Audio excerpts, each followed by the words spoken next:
Hi there, it's Olivia-Savannah here from Olivia's Catastrophe, and today I'm here to open up the Gothtober week 2 vlog. So in the last vlog I read a lot of high fantasy and thriller books, but now I'm hoping to read more spooky books and thriller books and maybe a little bit of non-fiction here or there. So today is going to be a very chill day. I've been spending most of my days outside of my house, so I'm very much looking forward to mostly being inside. I'm going to go to church, but then I'm going to come back and just do some life admin-y things that I need to do, preparations for the week ahead, and hopefully lots and lots of reading.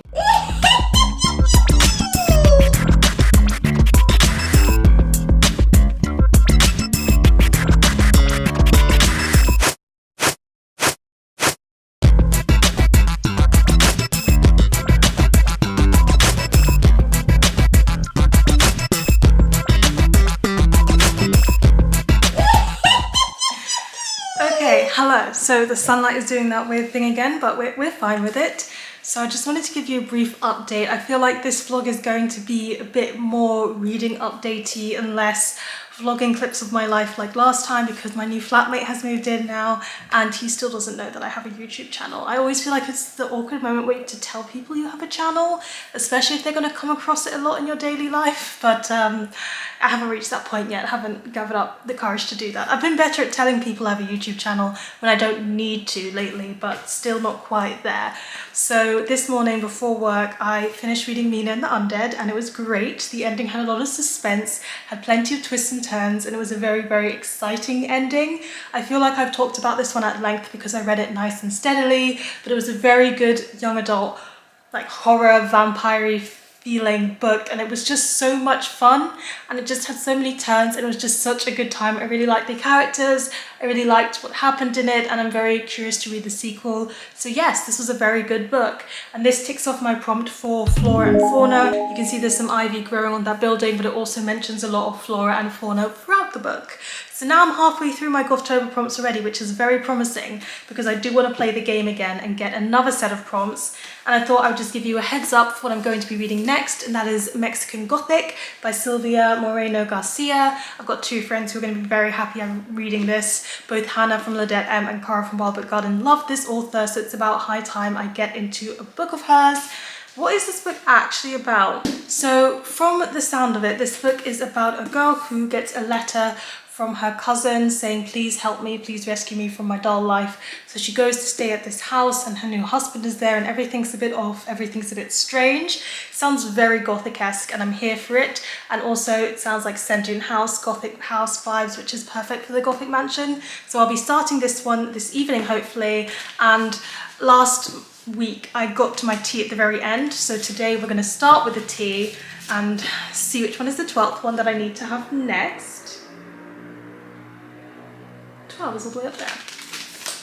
Okay, so the 12th one that I need to have next is the ginseng matcha green tea, and it says awaken your senses with a zip of red ginseng and pure green matcha. Okay, I don't know what ginseng is. It says when your morning needs an extra skip, these are the herbs to light up your cup. I have no idea what this is going to taste like. I have no idea what ginseng is, but we'll find out. I was not the biggest fan of the last matcha one I had for this, as I know that matcha is not really a flavour for me, but I'll give it a go. They both match, green and green, which is satisfying because the tea that I had for Mina and the Undead also matched it. Oh, and I'm wearing the Gothtober Final Girl jumper, which you'll have seen because I'll have modelled it for you, and you can buy that from Waypoint Books, which is a great thing to have for winter because it's very cozy and it's very warm. Link down below. Okay, let's get on with work and get on with reading.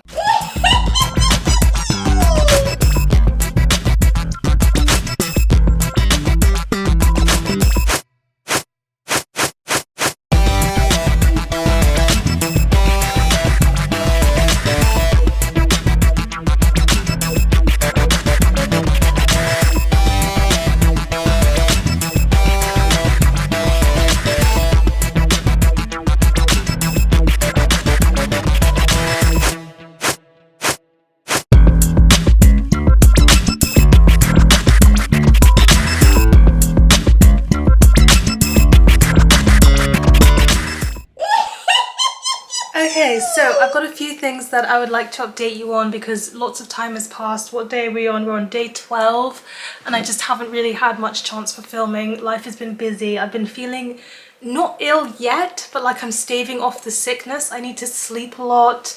I do sometimes have chills and sweats, but I'm okay for the larger part of things.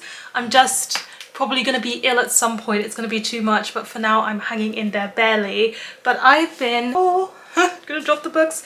I've been doing some reading of all of these and I haven't finished a book, but I've made progress in all of them. But before I run through that, I just want to tell you some things that I've been doing. So I had my first writing mentorship session and it went really, really well. I got a lot of good feedback and I've got so much writing work that I can be doing for my novel in verse. My older sister also read my middle grade Christmas story, so she's giving me some feedback and some edits to process for that. And seeing as I finished the planning for my Afrofuturist novel, it means I can pretty much be writing that as well. So I've got so many projects I can work on and give my time to, but of course the novel in verse takes priority number one, seeing as I have a mentorship. I've got some deadlines for that.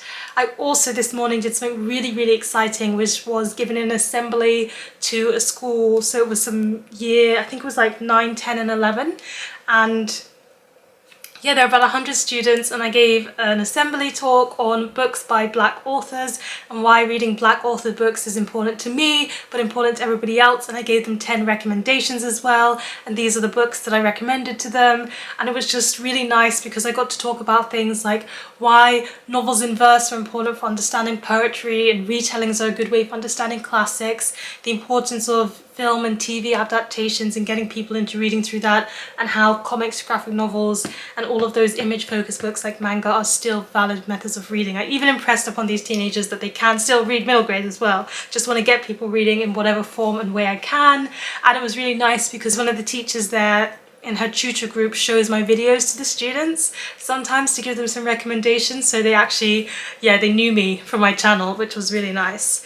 But yes, that talk went really well and it was successful. Then I came back and I worked at home. Oh, and I also tried that tea, that ginseng matcha tea, and I have to say I liked it so much more than that other matcha tea that I tried. I don't know if it's because of the ginseng flavors, but it managed to balance it out perfectly where the matcha wasn't too strong, and whatever flavor ginseng is, it tasted so good combined together. So I really like that tea. It's not a favorite of mine, but that is the most I've enjoyed something that's got matcha in it, I think.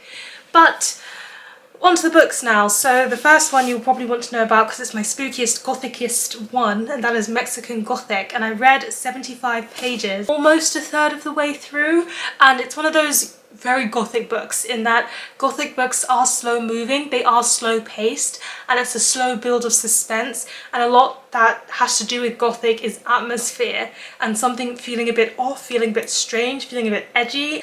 This is channeling that perfectly, so it's definitely got me in the gothic vibe.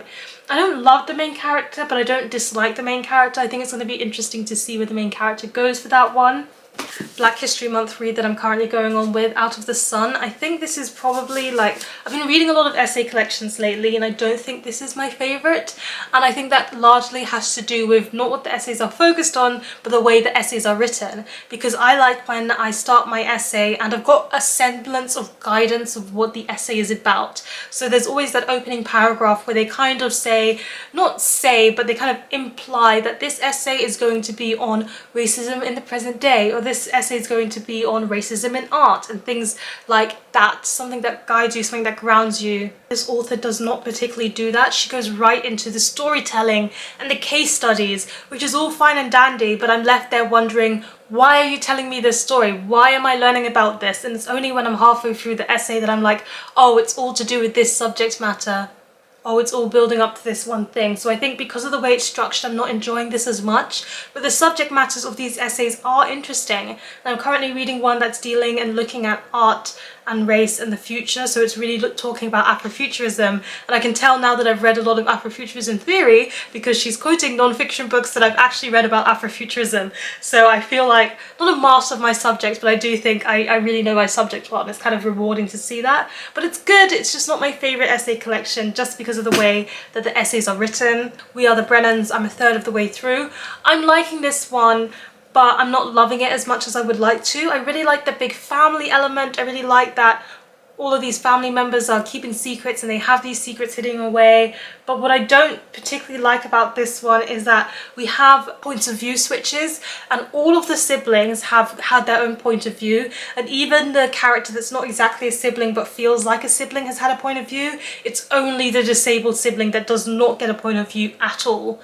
And yeah, I just feel like they talk about how the family is unified around this disabled sibling, and yet the disabled sibling is excluded from the narrative and seems to be excluded from the storyline and seems to be a foil to everybody else's character issues and secrets, rather than, yeah, I don't know, it just feels a bit exclusionary. So I'm not loving that as much as I would like to. And then The Garden of Evening Mist, I read to page 100. So I'm about a third of the way through The Garden of Evening Mist, and this is just such an opposite to what I've been reading, because I've really been reading a lot of thrillers, a lot of fast-paced books, and I do think Mexican Gothic and this one now are the first two that are on the slower side. And so it's just every time I pick it up I readjust to it being slow-paced and beautifully written, and I'm learning a lot about the history, but it's also about a main character who has a lot of anger, who wants a lot of revenge, and you can just feel that frustration bubbling under her surface. And she's also dealing with a lot of trauma in this one. So this is beautifully written and really interesting. It's just a bit slower than my other reads, and that's not a detriment to this book in the slightest. It's just my mood, which is why I'm picking it up a little bit less, but I'm hoping to get halfway through this soon. All of that to say is that I only have how many more prompts for my Gothic Mansion section? I have 5 more prompts to complete, so that's quite a few prompts. But with the 4 books I'm currently reading, I'll almost have done all of the prompts except for one of them. And I kind of want some more room to do a bit more experimenting, so I'm going to generate some more prompts for myself. So I'm just setting it up now so that I can play the Gothtober game one more time. I'm going to choose a different setting to get my prompts. So I'm not going to play the same game. I'm going to play the one where I'm going to choose a summer camp setting, and I want to see what prompts I get there. And maybe I won't finish all the Gothic Mansion prompts. Maybe I'll do all of the Gothic Mansion prompts, and then once I'm finished them all, move on to the summer camp prompts that I'm generating now. Or I might just do a couple of the summer camp ones, a couple of the Gothic Mansion ones. Summer camp, right? That would explain why I'm wearing a hoodie and tennis shoes, a raincoat and flip-flops, or a Letterman jacket and boots. I think I'm gonna go with jacket and boots. It's impractical, but I love my boots. I love my boots. Okay, I'm okay. I just need to get my bearings. I'm pretty sure I know where I am. I'm pretty sure this is the dining hall, the boathouse, or the councillor's cabin. If I ever go camping again, it's because I'm a councillor. I do not choose to go camping on my own, so I'll be at the councillor's cabin. At least I'm armed. I never leave home without my Swiss Army knife, baseball bat, bow, and arrow. Yeah, don't give me a knife. I kind of want a Swiss Army knife. I feel like that's the best protection I'm gonna get. But you know what? I think I would be handy with a baseball bat. It would hurt. You know what? I'm gonna go full Beyonce and have a baseball bat. Oh my goodness, what was that? Nothing, definitely something. I don't want to know anyway. So last time I said definitely something, but just to mix up my prompts, I'm gonna say I don't know anyway. I'll be okay. I'm a born survivor. I took a course in swimming, in archery, or in first aid. I would not do archery. I've tried archery before. I'm okay. I know how to swim already, so I don't need to take a course in that because I own it. I will take a course in first aid. But I need help. I need to get to a satellite phone, a camp bus, or a point of authority. I wouldn't trust anybody, like in the points of authority. I don't know how to drive, so I don't think a camp bus will be helpful. And all the time when there's a satellite phone, it ends up not working. But, you know, I love my phones, you know? I love social media, so I'm gonna go with a satellite phone. But I'm a Gothtober final girl. I know I am. And I will survive, and it'll be because I killed everyone else. I've had training. I'll get a team together. So I killed everyone else last time. And I know that I'm not the biggest fan of the prompt that comes with I've had training. So I'm gonna get a team together. And so we have my prompts. So my prompts now are read a Gothic mood read book, read a book you've been avoiding. Oh, that's gonna be interesting. Read a slasher, okay. Read a book with a hidden antagonist. Read a book by a BIPOC author, read an LGBT book. Read a book with disability rep, read a book with blood on the cover or in the title. Read a book with an isolated setting. kind of isolated setting, or read a book with multiple survivors. That won't be too difficult.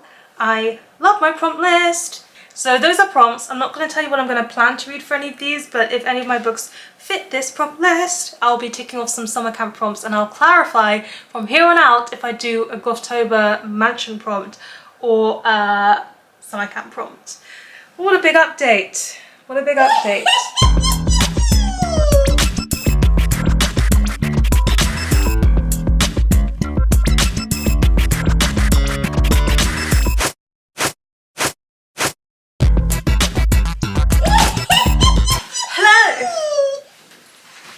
Hello! So we're gonna do a bit of an update. So I've decided to adopt what Liene from Liene Reads is doing, where she just films a short clip every day in October at least. So even if life gets busy, even if it's just a short clip of me opening a book, I'm gonna film one small clip at least for a vlog every single day. And maybe if I've got more to add to my vlogs, I will, and if I don't, that is also fine. But we've got some updates. So yesterday was a day. Our washing machine flooded, our kitchen was soaked. I didn't feel good. I was pretty much exhausted. I feel better today, which shows that it was clearly just exhaustion, and it was a whole day and a half, and it was just a lot. It was a day and a half in a day, but I did do my reading sprints in the evening and I got some reading done. So in those reading sprints, that's not clean. In those reading sprints, I read Mexican Gothic, and I just made more progress in this one. So now I am 2/3 of the way through, and I got to the point where everything starts to get explained and like the plot has dropped. It's not necessarily a plot twist, but you kind of understand what's happening a bit more, which is the point that you just always get up to at some point in a Gothic novel. So I've only got 100 pages left, and everything's starting to kick off, but I'm not fully there for the explanation. And if I wasn't feeling not 100% yesterday, I probably would have continued because it was at the suspenseful part, but I was so exhausted by the end of the day that I just had to put my bookmark in and call it a day. But I'm hoping to whiz through this one in the last few days of this vlog, in this last weekend of this vlog, so hopefully that will happen. And also I finished Out of the Sun by Esi Edugyan, and I think everything stands that I said before about how I've learned so much history and it's gone into areas that I don't see explored that much, like history and black people in Asia and that whole connection and racism and what happened there, but also black people in art and all of these things. It really delved into them all, and I liked learning that history, but I do think as an essay collection I didn't understand the continuity between the essays, and there was no introduction and there was no epilogue, there was no this is how all of these essays are going to link. It just felt like she had some topics that she wanted to research, and she did, and she told stories around them, but I just did not see the structure in the essay collection, and that's why this one is lacking for me. So I had a very good time and I learned a lot, and I do think it's very worth your while to learn things, but in terms of essay collections, it's not my favorite in terms of structure and the organization of it. And look at this cover. It's got an artwork on it which was like a remake of a very famous Michelangelo painting where it's portrayed God as a black woman. So it's beautiful to me, and so therefore this ticks off my Gothic mansion prompt for beautiful book. And then today I went into work and I picked up my brand new laptop, which is my work laptop, so it's not really mine, but it's working fantastic. And on my way in and on my way out I read more of We Are the Brennans, because this is my travel read, and it got better. It got a lot better. So I'm now 2/3 of the way through, or technically I'm 7 pages away from 2/3 of the way through, but it's still 2/3 of the way through. And I just really liked the plot drop. I thought it was going into the plot twist is going to be sexual assault. I really thought this book was going down that path, and then it didn't. So I was glad for that. And yeah, I ship a couple in this. Trust me, give me any book where you're not really supposed to ship a couple and I will find a couple and I will ship them. I love fangirling, so I love shipping couples. So I found a couple that I ship and I quite like them together. I think they're gonna end up together. I like the big family, I like how messy it is. I like it, I like it, I like it, but I do also think it's quite clear the trajectory and path that this is going to go down. And I'm telling you, the most unrelated character is currently having a point of view, and the disabled character still has not had a point of view. And it's still angering me and niggling at me that the disabled character just is a foil for everyone else and doesn't get a point of view. and doesn't seem to be as involved in the story as literally any of the other siblings are. So that's still niggling at me, but for what it's giving me, I'm appreciating this book. And then you saw that I went out for dinner today with Tamara. We went to Dishoom, we had some good food, and then we watched the play The Woman in Black, because it's Gothtober, you know, you gotta watch a creepy play. And I think The Woman in Black is like a ghost haunting story. It's a book, it's a film, and I haven't read or watched either, so it was mostly me just going in without knowing anything, and it was fun to see Tamara jump at lots of the jump scares. I'm not really a jump scare jumping person, but it was entertaining to like see her react to them, and it did have its creepy moments. It was a two-man play, and for the fact that it was a two-man play, the acting was phenomenal. They did such a good job of being all of the roles, and there were some definite creepy moments. I appreciated it, it set the scene well. I do think the framing of the story, the storytelling framing, was not my favourite, and I do also think, yeah, just the structure, I feel like I've talked about structure a lot. The structure of the play was not my favourite method of telling the play, and the introduction was a little bit long. The setting the whole scene situation was a bit long, but other than that, it was a very good play. I had a good time, and I started a book. I started Muse of Nightmares by Laini Taylor, and I'm probably further than you think I should be, because I did put this on pause. I think I read 10 chapters before and paused it. So that's about, I read over 50 pages before and paused it. So it makes sense that I'm now on page 135. I'm on part 2. So I finished the first part. I'm a fifth of the way through this book. This is a sequel to Strange the Dreamer, and Strange the Dreamer is about Laszlo. He falls in love with this mythical city that people say was just a fairy tale, but he learns everything he can about it. And then one day someone strolls into the town who is clearly from that mythical place and says, "Come with me, I've got something to show you." And he goes, and the whole story unfolds from there. This is the sequel. I read that first one and I thought it was okay. I liked some things about it and I didn't like other things about it. So it was a bit of a mixed bag, but it's a 2-book series, so I thought I would continue. I started to continue and it was just too soon. I was also a bit overwhelmed with buddy reads at that point, so I was buddy reading this series and I had to duck out that buddy read, story of my life. But I'm back. It fits Gothtober. There's ghosts in this book. There are gods who are quite monster-like in some cases, and there's some nightmares, Muse of Nightmares. So yeah, it's going okay. I think it's still on the like, this series is okay path, and it's actually made me not want to try Daughter of Smoke and Bone, and I think I'm just gonna let this author go. But I did give this a fair shot, and I'm going to continue reading this, and I'm determined to finish this one. So I'm going to give this series a full shot, and that's just because I love Laszlo Strange, and he is the purest human being, and he's a gentleman, and he's just trying his hardest, and he's genuine, and he's a cinnamon roll, and I love Laszlo Strange. That is literally the only reason I'm continuing this series. I need to stop loving one character and letting them carry me through a series that I think is mediocre, because I've been there, done that, Kenji. I'm looking at you.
Saturday, and I'm just here to give you a quick little update. I have been baking today. I'm trying to get back into baking, and there's no better way to get back into baking than by baking something familiar to you. So I've got apple crumble, which I've just put in the oven. I've got custard. My sister's coming around later, but I'm also gonna give you a bit of a quick reading update. I made bookstagram photos and everything, and it was a good time, but I've also been reading these two books. So I told you last night that I started Muse of Nightmares and I'm over halfway through. I've just blitzed through this. I'm so in the mood to read fantasy and just race my way through it. And it is quite easy reading as well, which helps. I do think I just want more from this series. The concept is so good and the world building is so good, but I feel like there's so much potential and so much more that she could be doing with this world and this story that she's just not tapping into, and the story we're getting instead is not particularly one of my favorites, but that is fine. I am not really behind the love story. I love to ship romances, I just don't ship this one. Not that I don't think they're a good couple, but it's just so cheesy.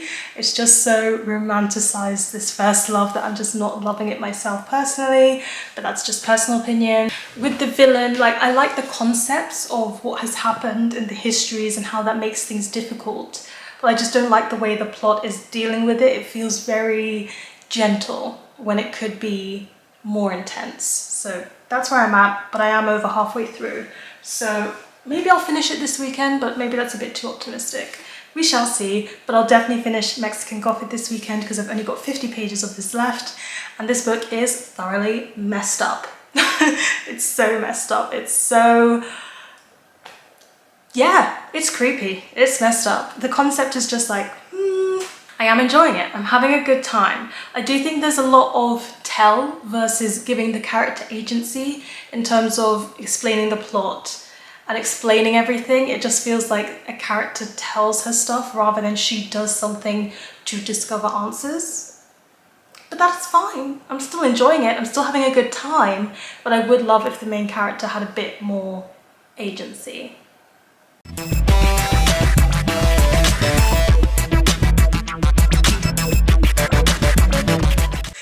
So you know you've reached a certain point in your life where you're closing up your vlog by just kneeling on the floor in front of your bookcase. But I'm here to just close up this vlog, and yeah, it's been a good time. I've actually read some spooky books for this week, which is nice. That's what Gothtober's all about. But I also finished last night Mexican Gothic right before our final girls quiz, which I didn't do as badly on as I thought I was probably going to do, which is good. But yes, Mexican Gothic was messed up. It was really messed up. It was something else.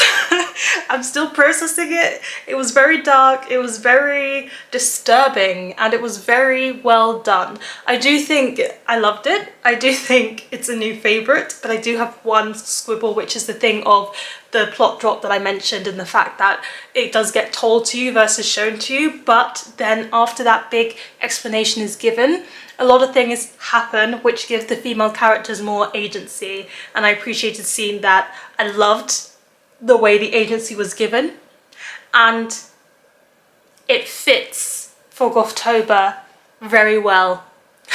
This is me trying to talk about it without giving anything away, but it was very, very good.